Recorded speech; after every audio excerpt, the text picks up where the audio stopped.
मैं विकास सिंह और आज मैं अपने स्टूडेंट से बात करने के लिए आया हूं, क्योंकि आपके लाइफ की सबसे पहली सीढ़ी क्लास 10th सीबीएसई बोर्ड का होने वाला है 2026 में।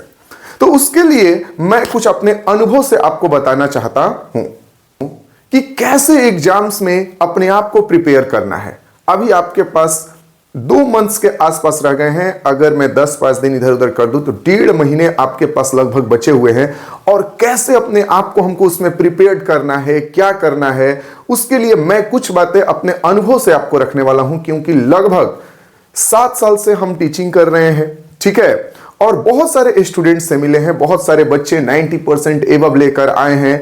तो आज मैं आपको भी बताऊंगा कि किस तरीके से हम लोग मार्क्स को गेन कर सकते हैं। देखिए, मैं आपको एक बात बता दूं कि marks is not greater than knowledge, knowledge is greater than marks. But हमारी सोसाइटी जो जिसमें हम रह रहे हैं, हमारे पेरेंट्स जो होते हैं वो मार्क्स देखते हैं, क्योंकि मार्क्स जो है आपको बताता है कि मेरा बच्चा या कोई भी स्टूडेंट्स कितना पढ़ने में बेहतर है। तो आज हम जानेंगे कि ये जो मार्क्स गेन करने का जो हमारा 2 महीने में तरीका होता है, उसके लिए हमको क्या क्या करना है, कैसे प्रिपेयर्ड करना है, उसी के बारे में मात्र 5 से 6 मिनट की वीडियो में हम लोग देखेंगे। तो मुझे सभी बच्चों से रिक्वेस्ट है कि प्लीज अपने लाइफ का 5 मिनट निकालकर जरूर इस वीडियो को देखिए, ताकि आप कोई भी मिस्टेक नहीं कर पाए, क्योंकि आपके जीवन की सबसे पहला एग्जाम्स है, ठीक है, जहां पर आपका सेंटर पड़ेगा, आप वहां जाएंगे, एग्जाम्स देंगे, थोड़ा आपके लिए अलग होने वाला है। तो आइए हम 5 मिनट तक उस एग्जाम्स के लिए जरूर कुछ बातें समझ लेते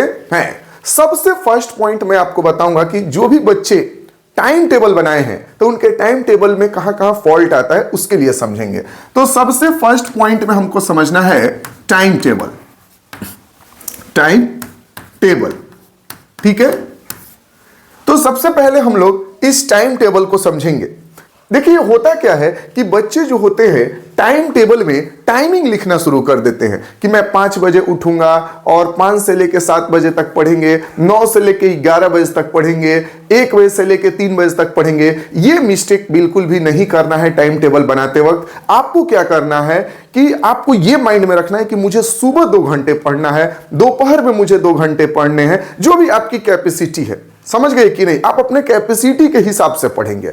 ये कभी नहीं देखना है कि कोई कितना घंटा पढ़ रहा है, कितना बजे उठ रहा है, क्या कर रहा है, उस पर बिल्कुल फोकस नहीं करना है, क्योंकि हर बच्चे की अपनी अपनी कैपेसिटी होती है, ठीक है। उसके हिसाब से ही पढ़ना है। कोई 1 घंटे में कोई बात को समझ जाता है तो कोई उसी बात को समझने के लिए पूरा दिन लगाता है। हर बच्चे की कैपेसिटी अलग अलग होती है, इसीलिए अपने हिसाब से टाइम को समझेंगे। टाइमिंग नहीं लिखना है, यह बात हमेशा ध्यान में रखिएगा।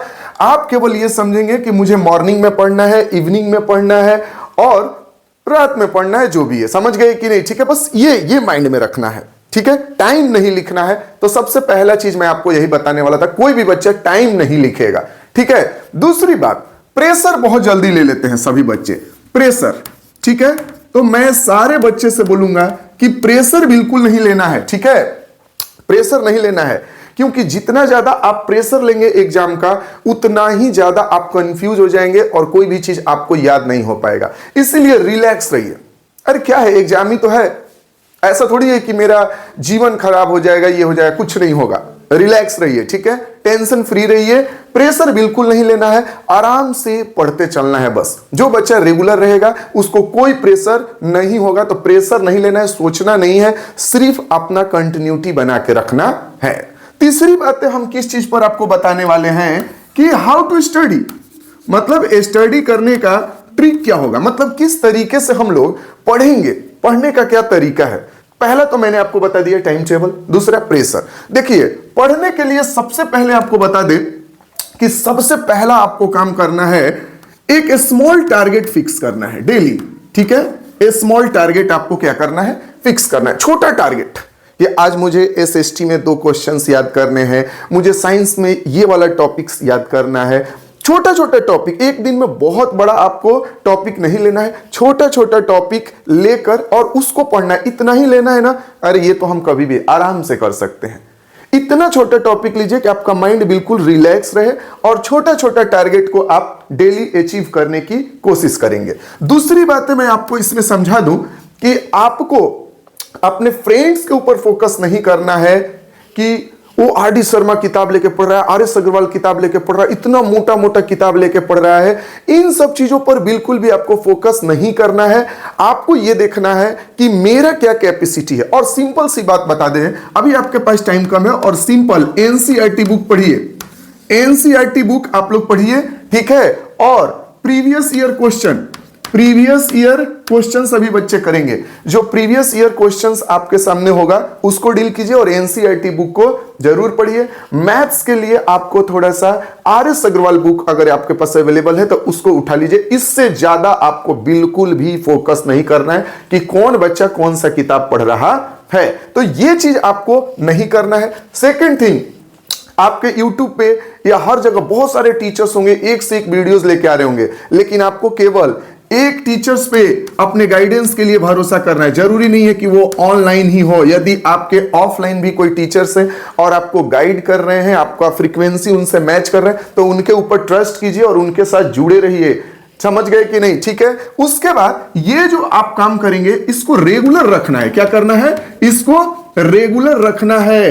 बिल्कुल भी इसका मतलब कि चाहे कुछ भी हो जाए, कुछ भी हो जाए, ये रेगुलर होना चाहिए। ये सारे टारगेट्स, एनसीईआरटी, पीवाईक्यू, टीचर्स के साथ कनेक्टिविटी, ये रेगुलरिटी होना चाहिए, इसमें कंटिन्यूटी होनी चाहिए। बिल्कुल भी ये ब्रेक डाउन नहीं होना चाहिए। इस बात को ध्यान में रखिएगा। इसके बाद लास्ट में हम आपको बताएंगे सोशल मीडिया, ठीक है। ये सोशल मीडिया से बिल्कुल आपको दूर रहना है। समझ गए कि नहीं? ठीक है।